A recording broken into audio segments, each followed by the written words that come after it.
Fala, gente bonita! Tudo bem com vocês? Eu sou o professor Ataíde e você está no canal Prof. Ataíde. Se você é novo por aqui, se inscreva no canal e não se esqueça de dar aquele like. Na aula anterior, em que vimos sobre as cidades planejadas, cidade natural ou espontânea, conhecemos as funções das cidades de acordo com sua atividade, que pode ser industrial, administrativa, portuária, turística, história, religiosa e ainda multifuncional. E hoje, como você pode perceber aí no título, nós vamos dar continuidade à aula anterior. Vamos conhecer os termos urbanização, inchaço urbano, rede urbana, conurbação, as metrópoles, os tipos de metrópoles. Let's go! Vamos então à aula. Em 2010, os dados das Nações Unidas, ONU, cerca da metade de 7 bilhões de habitantes do planeta vivia na cidade, e a tendência era de que a população urbana mundial continuasse a aumentar.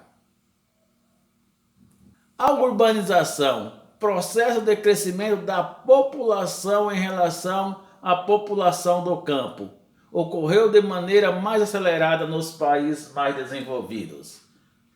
Então, como nós estudamos lá, êxodo rural, a urbanização é o contrário do êxodo rural. O êxodo rural era a saída da população do campo, e a urbanização é a chegada, vamos dizer assim, da população na cidade, tá bom? Aqui no Brasil, este processo de urbanização iniciou a partir de 1930, quando começou aqui também o processo de urbanização, como nós já vimos lá, quando estávamos estudando o êxodo rural. Aquela tabela que apresentava o grande crescimento da população urbana em detrimento da redução drástica da população rural. Vindo a partir de 1970, a população urbana ultrapassara a população rural. Você lembra? Urbanização nos países desenvolvidos. Para você ver, a urbanização nos países desenvolvidos e nos países em desenvolvimento ou subdesenvolvido, como você queira, se deu de modo diferente. Nos países desenvolvidos, a população migrou para outros centros urbanos gradativamente. Conforme aumentava a oferta de emprego, assim, o tempo para implantar políticas públicas que permitiram a organização do espaço urbano à medida que a cidade crescia. A urbanização e o êxodo rural nos países desenvolvidos se deu de modo diferente dos países subdesenvolvidos ou em desenvolvimento, como queira, como o Brasil, por exemplo. Nesses países, a população rural ia mudando para a cidade aos poucos, dando tempo suficiente para a cidade se preparar para recebê-los. Então, o problema social, como o desemprego, infraestrutura, violência urbanas, que é muito comum em países subdesenvolvidos, né? Não quer dizer que nos países desenvolvidos não tenha, mas em menor proporção. Não era um agravante quanto nos países subdesenvolvidos. Agora, como se deu a urbanização nos países menos desenvolvidos? Nos países menos desenvolvidos, com industrialização tardia, o crescimento da população foi mais acelerado. Nesses países, a falta de planejamento levou ao inchaço urbano. Lembra lá no primeiro vídeo que eu falei para vocês do cachorro sempre correndo atrás do rabo? É o que acontece nos países menos desenvolvidos, quer dizer. Nos países menos desenvolvidos acontece isso. A população sempre está necessitada de infraestrutura, de um hospital, de uma escola. E nos países menos desenvolvidos, só vai construindo esses benefícios para a população sempre quando a população está mais carente, sempre na carência, na necessidade, ao contrário dos países subdesenvolvidos, que eles prevê a necessidade e antes que a população precise, já tem mais um hospital, já tem mais uma escola. Tá ok? Os países menos desenvolvidos teve sua industrialização tardia. A Revolução Industrial na Europa, principalmente na Inglaterra, aconteceu nos séculos 17 e no século 18, por volta do ano de 1960 e 1840. Enquanto que nos países menos desenvolvidos, como aqui no Brasil, por exemplo, esta revolução industrial veio acontecer na primeira metade do século XX, né? O século passado. E ainda, usando o Brasil como exemplo, o aceleramento da urbanização devido à modernização do campo, tendo como consequência o desemprego rural e a necessidade de mão de obra para trabalhar na indústria. Casou de o campo se modernizar e os trabalhadores que trabalhavam no campo ficarem desempregados. E a indústria aqui no Brasil, aqui nas cidades, está precisando de mão de obra. Mas as cidades não teve tempo para se preparar para receber essa massa populacional.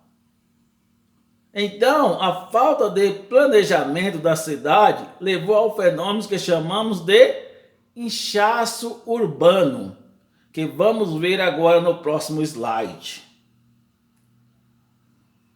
Inchaço urbano. O inchaço urbano é o fenômeno que ocorre quando a população e as atividades urbanas se concentram num espaço limitado sem estrutura suficiente. Entendeu? A cidade não está preparada para receber uma quantidade de pessoas. E mesmo assim recebe. Então, isso chama-se de inchaço urbano. Vamos por um exemplo, o Brás, 25 de março, né?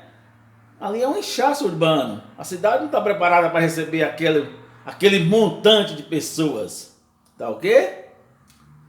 Para entender melhor, vamos pegar a palavra inchaço no sentido literal.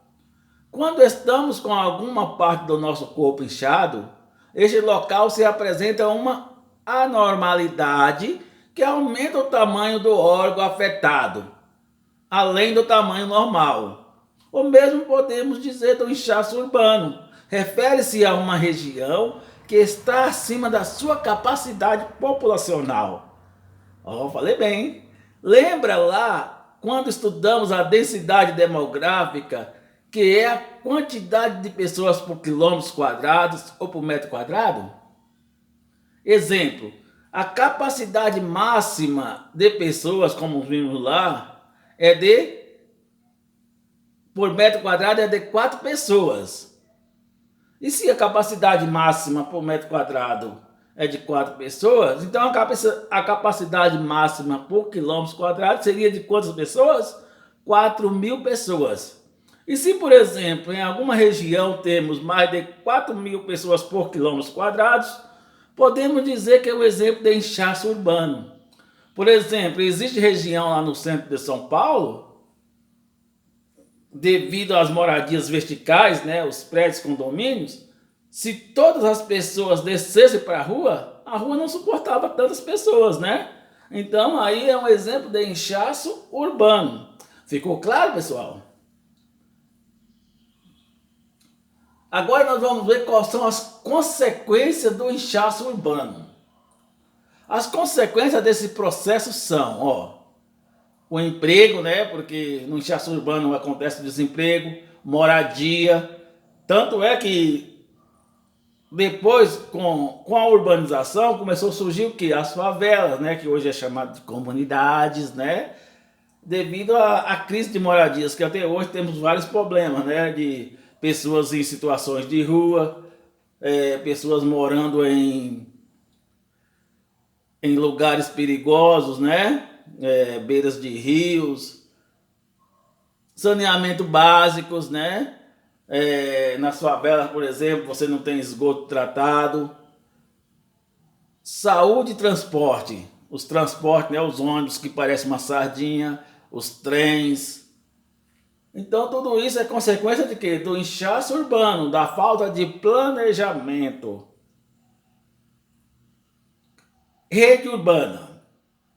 Com a urbanização, muitas cidades desenvolvem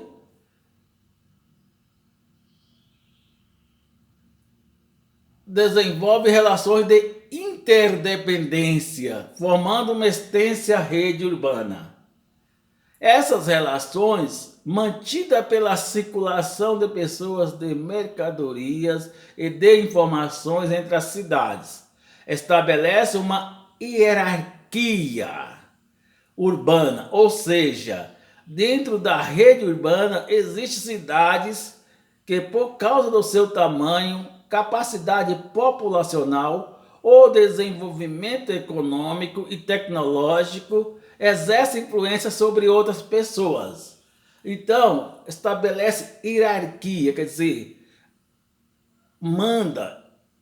Entendeu? O que é hierarquia? É alguém que está acima de você. Por exemplo, quando você é empregado, seu chefe, né? Ali há uma relação de hierarquia, onde seu chefe está acima de você. Então isso é uma hierarquia, tá bom, pessoal?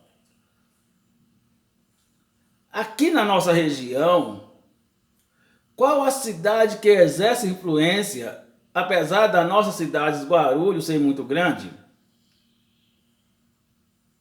É a cidade de São Paulo, né?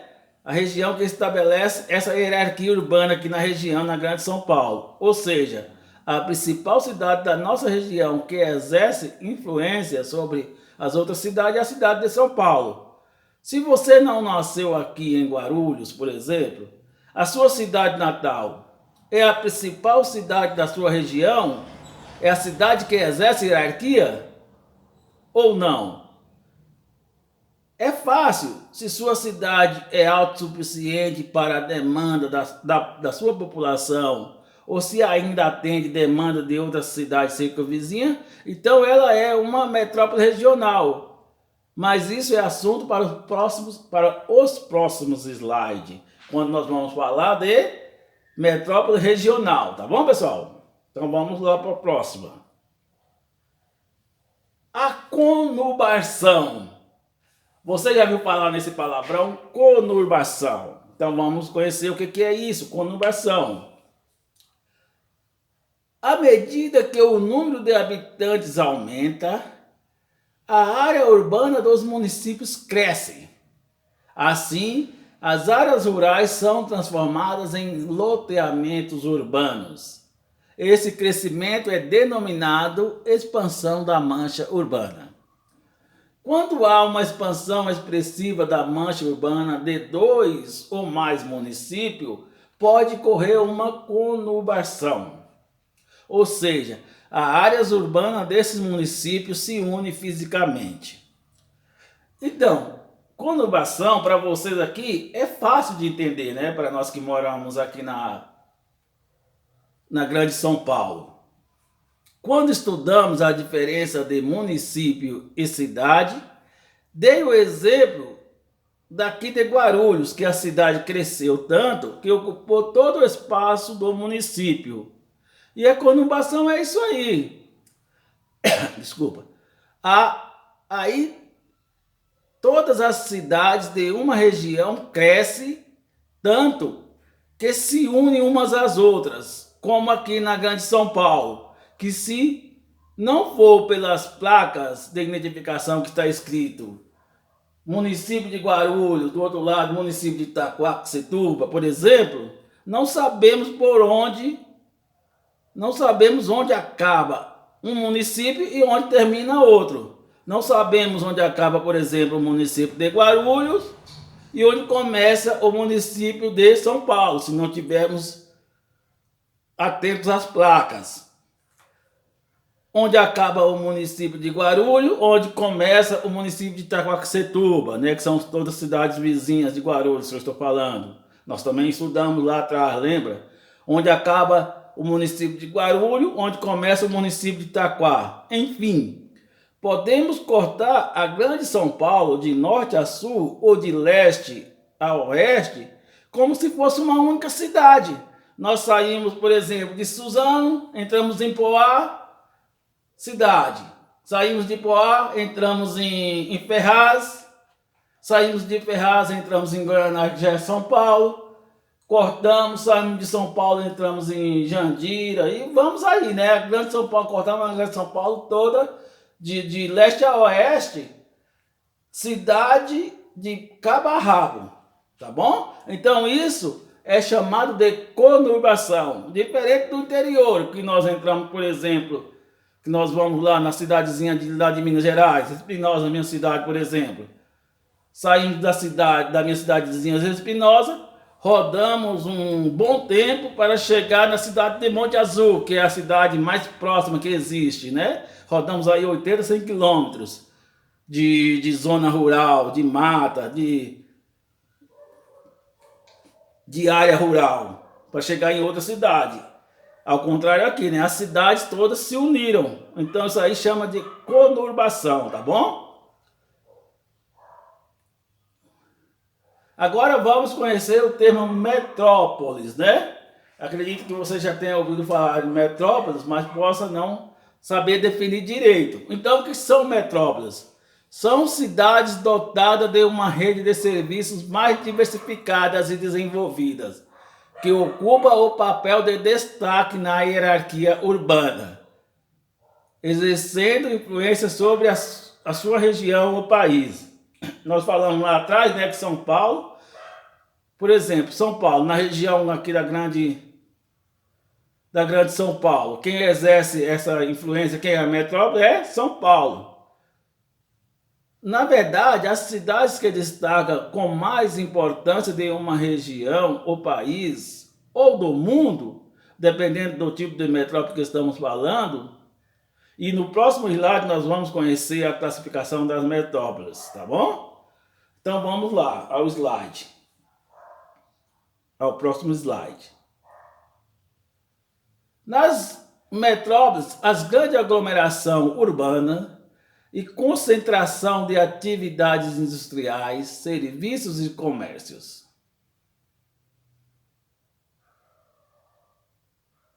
Ela apresenta uma grande área central e uma divisão de subcentro onde se estende as necessidades essenciais da população. Então vamos lá, pessoal. Classificação das metrópoles. As metrópoles podem ser classificadas de acordo com sua área de influência. Metrópoles globais. Existem 3 tipos de metrópoles: metrópoles globais, metrópoles nacionais e metrópoles regionais. Metrópoles globais. A sua área de influência se estende a outros países. Metrópoles nacionais. Fornece mercadorias e informações para demais cidades de um mesmo país. Metrópoles regionais. Ela exerce influência sobre a região em que estão localizadas. Certo? Aqui. Segundo o IBGE, no Brasil há 12 metrópoles nacionais. São Paulo, Rio de Janeiro, Brasília, Manaus, Belém, Fortaleza, Recife, Salvador, Curitiba, Porto Alegre e Goiânia. Então vamos falar de cada uma das metrópoles aqui agora. A metrópole global São as grandes cidades de alguns países que sua influência vai além do seu país. Exemplo, São Paulo, Nova York, Tóquio, né? São consideradas metrópoles globais. Metrópoles nacionais são geralmente as maiores e mais influentes cidades de um país. Segundo o IBGE, como nós vimos lá, né, ele cita aí 12 metrópoles, que eu já falei. Mas nem sempre uma metrópole nacional tem que ser a capital de um estado. Apesar de eu concordar com o IBGE nessa classificação das 12 metrópoles nacional, eu ainda considero a cidade de Campinas como uma metrópole, não só regional, mas também nacional. Aqui no estado de São Paulo, nós temos muitas cidades que exercem muito mais influência do que muitas capitais aí pelo Brasil. Exemplo, Campinas, Ribeirão Preto, São José do Rio Preto, né? São cidades que são consideradas como metrópoles regionais, mas, no meu ponto de vista, poderia ser considerada metrópoles nacionais, porque exerce influência no país todo. E agora vamos ver a metrópole regional. Como o próprio nome já diz, é uma cidade de influência regional. Quando falamos de metrópole regional, a nível de Brasil, aumenta bastante a quantidade de cidades, porque a cidade que é metrópole mundial pode ser também uma metrópole tanto nacional como regional. E toda cidade que é metrópole nacional, ela é também uma metrópole regional. E muitas outras cidades podem ser consideradas como metrópoles regionais. Toda e qualquer região do Brasil, ela tem uma metrópole regional. Então, vamos ver. Toda região do Brasil tem uma metrópole regional. Lá em uma determinada região do norte, por exemplo, tem várias cidadezinhas próximas, uma das outras. Mas tem uma cidade maior que exerce influência sobre essas cidadezinhas. Você não nasceu aqui em Guarulhos? A sua cidade é metrópole regionais?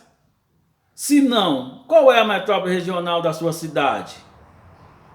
Da sua cidade natal? Eu, por exemplo, nasci na cidadezinha do norte de Minas chamada Espinosa. E a metrópole regional lá é a cidade de Montes Claros. Como eu falei lá atrás, como você sabe quem é a metrópole regional? É aquela cidade que as outras cidadezinhas ao redor dependem dela. Por exemplo, precisa de uma tecnologia de maior porte na área da saúde, um hospital mais equiparado. As pessoas da cidadezinha pequena, quando precisa, tem que ir para essa cidade que é metrópole regional. Precisa de equipamentos mais tecnológicos. Você não encontra nessa cidadezinha, na sua cidadezinha. Você tem que ir na cidade que é metrópole regional. Entendeu? Ficou claro que é metrópole regional? É isso aí. É uma cidade que exerce influência em uma determinada região.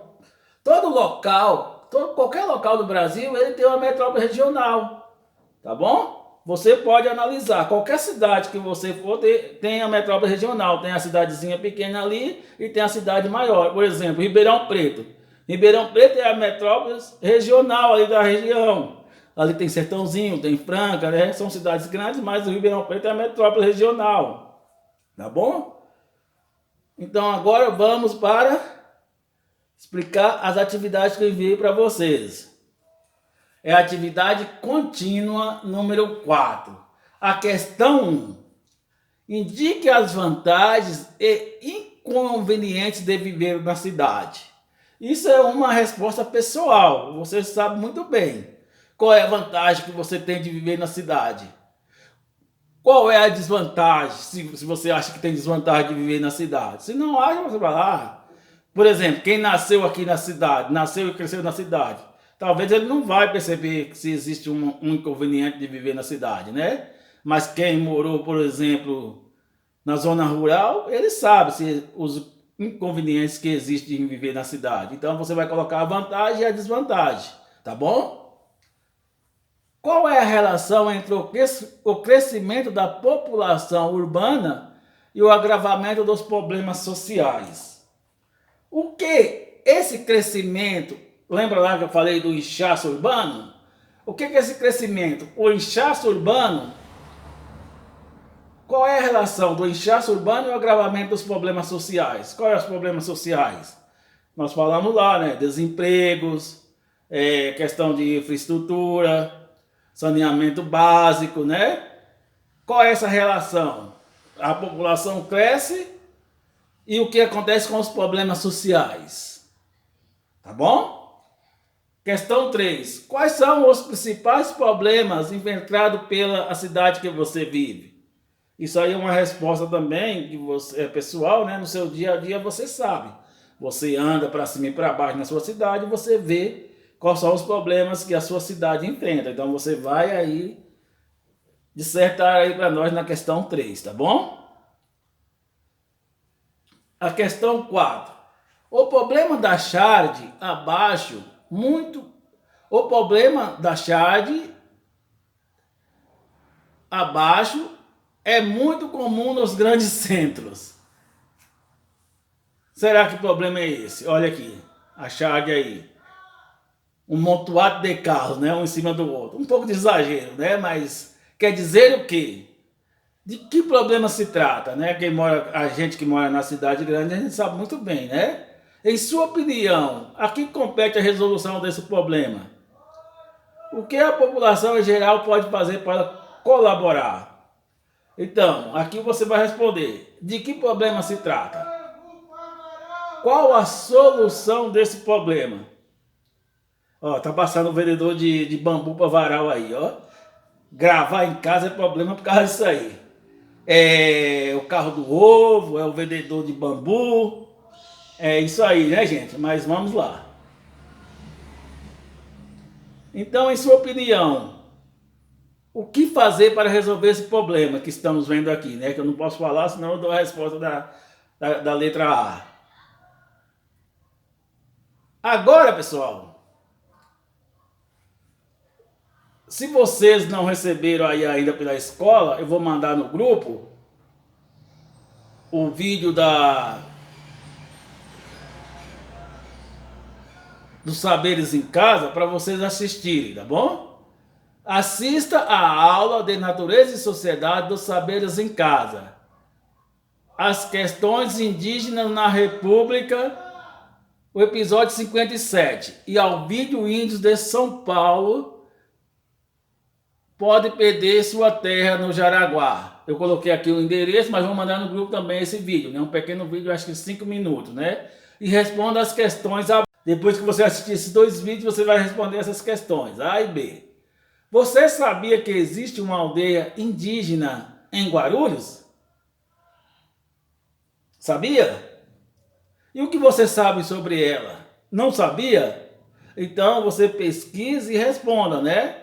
Aqui em Guarulhos existe uma aldeia realmente, localiza no bairro tal, os índios da etnia X ou Y, né? Tá bom? Com base na aula dos saberes em casa, no vídeo, né? Que eu vou mandar para vocês, ou se vocês já assistiram, que a escola pode ter enviado. Você acha que os direitos e cultura dos índios estão sendo respeitados? Atualmente, né? Com base no vídeo e no vídeo atualmente. E no vídeo aqui, ó. Os índios de São Paulo podem perder sua terra, porque esse é um vídeo mais atual, né? A aula lá de natureza, a aula lá, fala da situação dos índios até 1964, começo da ditadura militar. Mas esse vídeo aqui já é mais atual. Então você acha que atualmente os direitos dos índios passaram a ser respeitados? Então você responda, tá ok, pessoal? Então é isso aí. Agora eu coloquei uma observação aqui. A aula dos saberes em casa e o vídeo Índios de São Paulo pode perder sua terra no Jaraguá, irei enviar nos grupos de geografia. E estará disponível também no Facebook. Então, quinta-feira, amanhã, eu colocarei esses vídeos para você, tá bom? E vou liberar também esta aula. Então, por hoje é isso aí. Vamos lá responder as atividades. Vocês têm o respaldo aí com essa explicação da aula para responder. Com certeza, quando vocês estiverem vendo essa aula, vocês já estão com atividades em mãos, tá bom? Então já não tem mais desculpa de não responder. As atividades estão em mão e vocês podem responder. E ninguém está mandando a atividade para eu corrigir, né? Tudo bem que eu estou mandando a correção, mas como eu falei para vocês, é mais pedagógico vocês fazerem as atividades e eu corrigir, para apontarmos e tirarmos as dúvidas dos erros. Tá bom? Então é isso aí. Até a próxima aula. Quem gostou do vídeo, se inscreva no canal, dê aquele like e fique todo mundo com Deus. Um abraço e um beijo no coração de todos.